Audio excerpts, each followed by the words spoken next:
Make no mistake, LeBron James is no stranger to big situations in crunch time. The Los Angeles Lakers defeated the New Orleans Pelicans 104-99 on Saturday, with James's 21 points helping pave the way for the Lakers' fifth consecutive victory. However, this time there was something else making headlines: a lawsuit.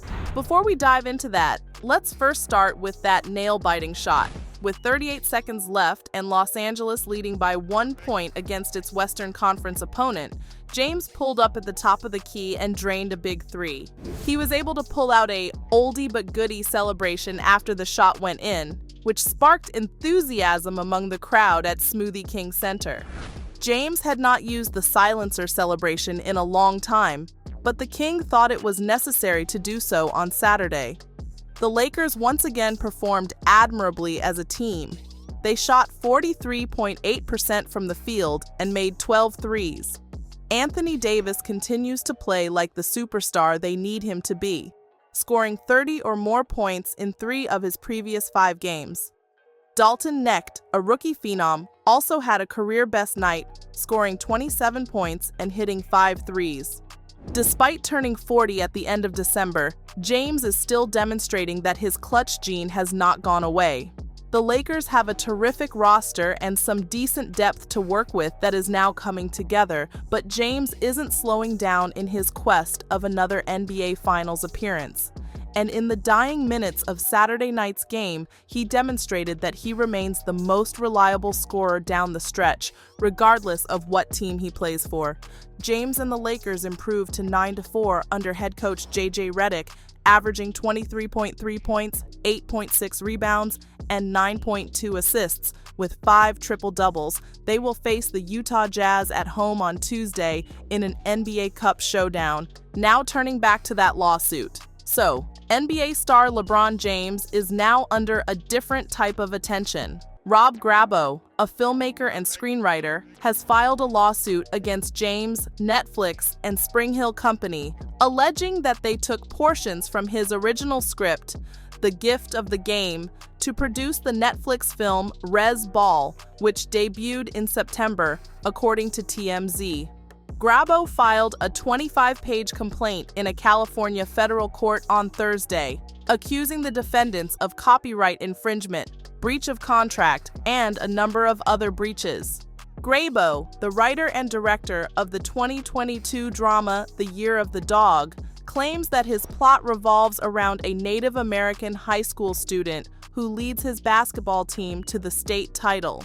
He claims that the ideas, settings, characters, and certain events in Res Ball are extremely similar to his original script.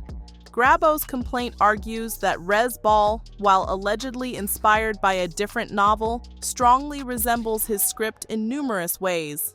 He made several analogies between his book and the Netflix film, which has a nearly identical protagonist and comparable significant events, including a final moment in which the main character gets fouled while trying a game-winning shot. Grabo's case goes into detail about the precise, substantially and strikingly similar components that he alleges Res Ball copied.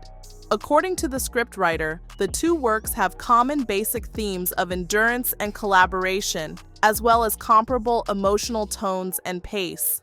He also says that the speech, character development, and ending scene are too similar to be coincidence.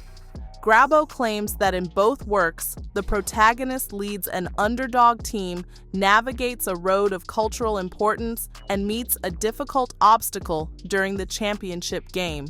These parallels, he believes, indicate that the film was inspired more by his original script than by the book from which it is reportedly based. Grabo claims in his complaint that colleagues of James and Spring Hill Company had access to his script, which he wrote with Native American representation and high school athlete resilience in mind. He is now demanding unspecified damages for the alleged abuse of his work.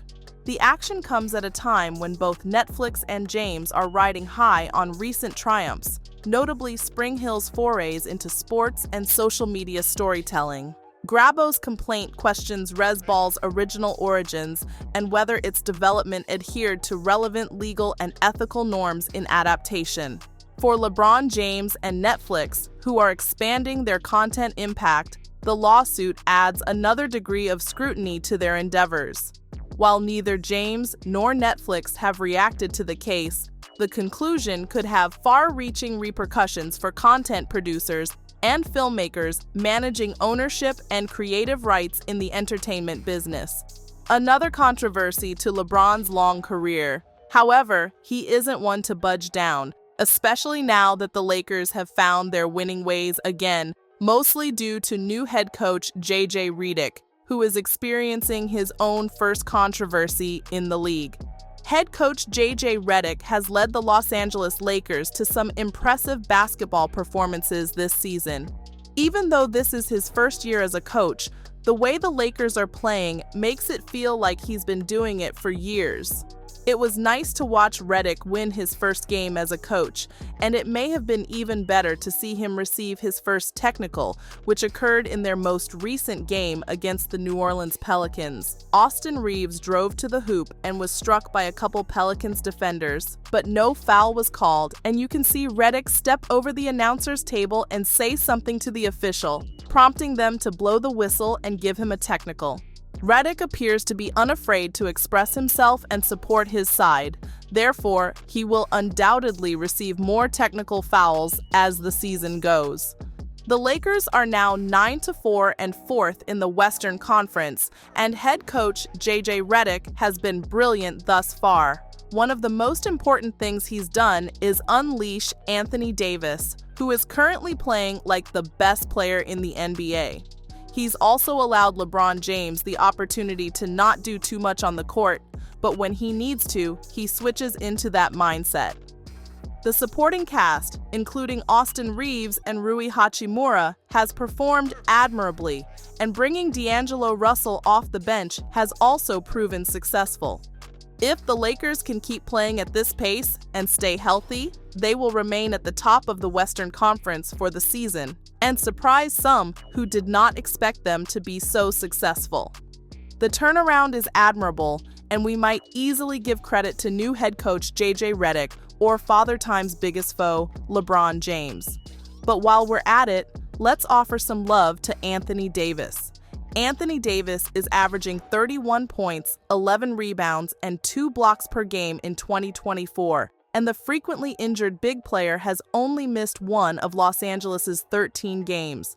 Perhaps most crucially, Davis appears to have recaptured the shooting form that he lost immediately after the Los Angeles Lakers exited the Disney bubble with an NBA championship in 2020. According to StatMuse, Anthony Davis has now made multiple three-pointers in 5 straight games, the longest string of his career. It doesn't seem like a coincidence that the Lakers have won all 5 of these games.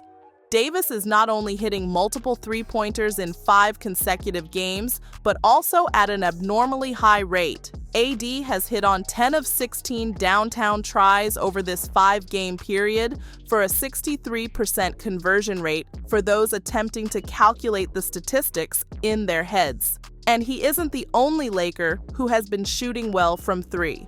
LeBron James is currently hitting a career-high 43% on 5.5 three-pointers a game. Rui Hachimura is shooting 50% on over 4 attempts per game. Rookie Dalton Knecht started well, shooting 40% from distance, while Austin Reaves has been consistent, hitting 36% of his triples for the 2nd straight year. Maybe the J.J. Redick effect in Lakerland exists after all.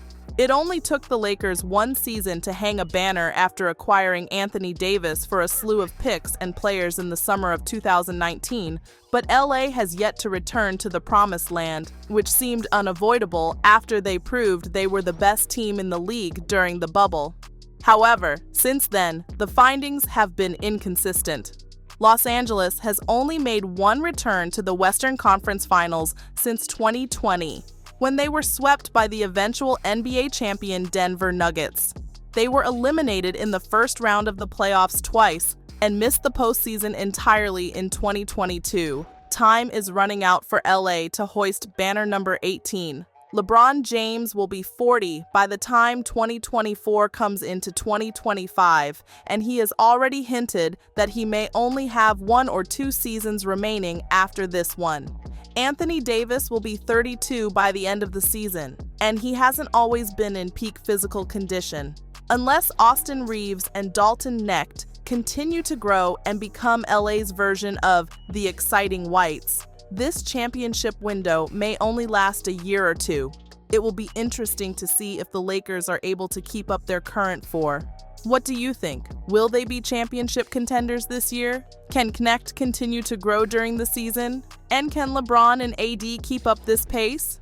And maybe most importantly, can LeBron keep the lawsuit out of his mind during the games? What do you think?